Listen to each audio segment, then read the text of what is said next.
Need to calm down your fight, flight, freeze response? I have a perfect technique for you. Howdy, my name is Izzy Aldridge.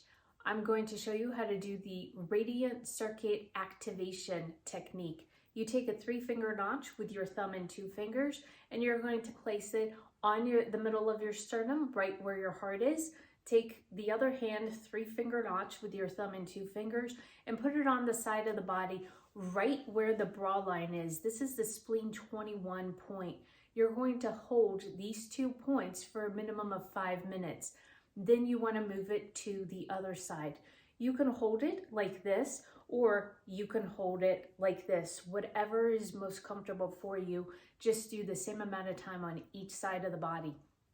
You're going to end by doing a hookup with your middle finger in your belly button and the other middle finger between your eyebrows. You're going to hold these points the same amount of time as you did the other 2 points. This is a great way to end your day. Calm yourself. It allows any irregular energies in your body to be balanced. This is something that anyone can do anytime, anywhere, as often as you'd like.